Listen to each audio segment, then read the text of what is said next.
Bon, on attaque. Aujourd'hui, on va disséquer une bonne fois pour toutes la différence fondamentale entre ceux qui se font broyer par les marchés financiers et ceux qui excellent. Et le ton sera direct, implacable, sans aucune complaisance. En tant que professionnel de l'exécution, il y a une vérité brutale qu'il faut absolument assimiler, une vérité que les marchés rappellent chaque jour. Vouloir être discipliné, ça ne suffit absolument pas. L'envie de bien faire ou la bonne volonté, c'est une illusion dangereuse, ça ne protège en rien le capital. Seule une structure rigoureuse, mathématique et totalement froide compte véritablement. Allez, on regarde ça de plus près. Examinons d'abord cette dichotomie. C'est littéralement le jour et la nuit. D'un côté, on a le trader amateur. C'est un profil hyper motivé, rempli de super intentions, mais dont les plans restent désespérément vagues.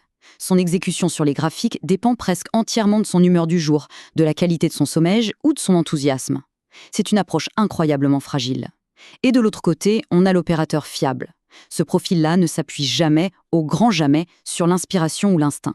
C'est une exécution clinique, verrouillée par un système rigoureux et des règles 100% objectives. L'amateur espère toujours passer une bonne journée. Le professionnel, lui, se contente d'exécuter un cadre fixe, quoi qu'il arrive. Voici notre plan de bataille pour déconstruire tout ça. On va commencer par l'illusion du trader amateur, avant de voir comment les émotions nous tendent des pièges.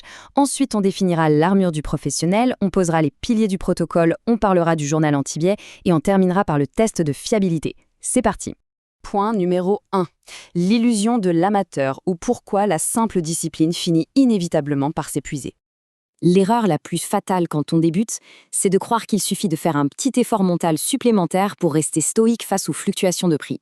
Sauf que la volonté humaine, ça s'épuise très très vite. Et ça illustre brillamment l'autopsie classique d'un désastre financier. Regardez cette séquence inévitable quand il n'y a pas de protocole fixe. L'étape 1, c'est une légère perte, totalement banale. Mais à l'étape 2, vu que le risque n'était pas mentalement encadré, la frustration monte en flèche. L'étape 3, c'est la perte de contrôle total, le fameux revenge trading, ce besoin compulsif et impulsif de se refaire sur le champ. Et l'étape 4, c'est purement mathématique, la destruction immédiate et totale du capital. Sans structure, c'est la ruine assurée. Ce qui nous amène directement à notre deuxième section, le piège des émotions, entre fatigue et décisions irrationnelles. Alors pourquoi un plan un peu flou laisse-t-il la porte grande ouverte à l'irrationnel ? Eh bien, dans l'arène impitoyable des carnets d'ordre, si le cadre opérationnel n'est pas millimétré, ce sont les émotions qui prennent d'office le volant. Sans système, l'opérateur passe son temps à se battre contre son propre cerveau à chaque variation de prix.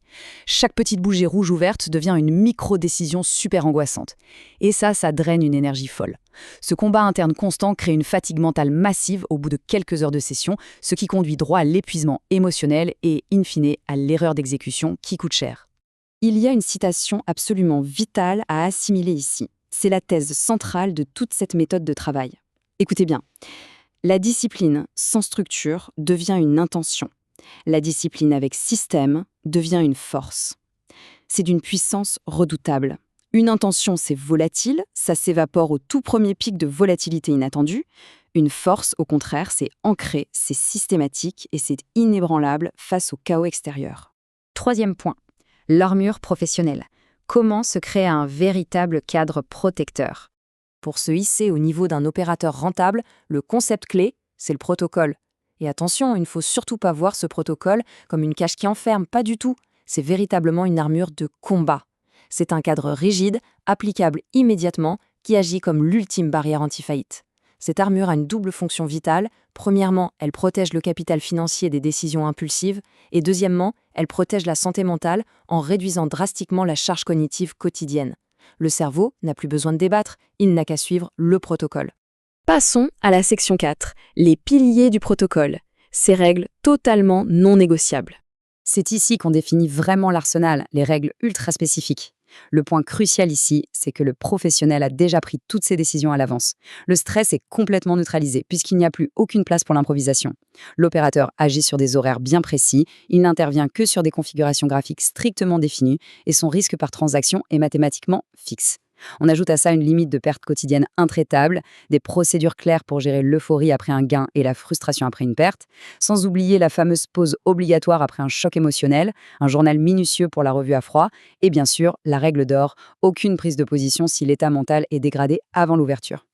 Voyons exactement comment ça se déploie dans le feu de l'action, avec une chronologie très concrète. Imaginons la scène. À 10h15, le marché inflige une perte sévère et inattendue. 10h16, le pouls s'accélère, la colère monte, et cette terrible envie destructrice du revenge trade saisit l'esprit. Mais à 10h17, sans même réfléchir, la règle de la pause obligatoire du protocole s'active. L'opérateur s'éloigne physiquement de ses écrans jusqu'à 10h30. Ce laps de temps forcé fait littéralement chuter le cortisol. À 10h35, quand le retour devant les graphiques s'opère, c'est avec un détachement émotionnel chirurgical. L'impulsion a disparu. Le désastre majeur a été magistralement évité grâce à une simple règle préétablie. Pour amorcer cette transition, voici un petit exercice hyper direct pour se créer une première routine d'avant-séance. Son importance avant même l'ouverture des cotations est d'une vitalité absolue. Étape 1, on mène un audit impitoyable de l'état mental actuel. Étape 2, on inscrit en gros bien en évidence la limite de perte financière du jour, le vrai point de non-retour. Et étape 3, on visualise de manière presque obsessionnelle les seules et uniques configurations techniques qui autoriseront un clic de souris. C'est ça qui verrouille l'esprit dans un pur mode d'exécution. Ce qui nous amène à la section 5, le journal anti-biais, pour une revue à froid et totalement neutre. Ce qui est vraiment intéressant et puissant dans cette matrice, c'est son absolue froideur. Pour valider une transaction après coup, l'argent qui a été gagné ou perdu n'a strictement aucune importance. L'analyse se concentre uniquement sur des métriques de processus. Colonne 1, est-ce que la configuration théorique était réellement présente sur le graphique? Colonne 2, est-ce que le risque maximal autorisé a été rigoureusement respecté? Et colonne 3, quel était le niveau de perturbation émotionnelle, noté très honnêtement de 1 à 10? C'est via cette évaluation binaire et chiffrée qu'on traque et qu'on neutralise ces biais cognitifs sournois. Une fois la session terminée, cette phase de débriefing à froid est ce qui garantit véritablement la progression. Tenir ce journal de bord, ce n'est pas de la simple bureaucratie, c'est le ciment même de la méthode. Remplir ces données chaque jour agit comme un puissant garde-fou systémique contre les périodes de doute inévitables. Et surtout, savoir qu'il faudra justifier chaque clic en fin de journée limite drastiquement les prises de position farfelues, ce qui, en retour, préserve un capital d'énergie mentale considérable pour les jours suivants. C'est vraiment l'étape ultime qui transforme l'amateur motivé en un opérateur hautement fiable. Et enfin, 6e et dernière section, le test de fiabilité, l'ultime filtre. Il s'agit là de l'épreuve de vérité pour évaluer la résilience du système de quiconque prétend vivre des marchés. Au final, tout ce concept se résume à une chose, faire face à son propre reflet. L'honnêteté de la réponse à ce test de fiabilité déterminera la courbe de performance, mais par-dessus tout la survie même sur les marchés financiers. La structure n'est pas une simple option de confort, c'est littéralement la seule voie de survie. Alors la question est la suivante, et elle mérite réflexion. Le trading pratiqué est-il vraiment structuré, ou repose-t-il encore sur la motivation du jour ?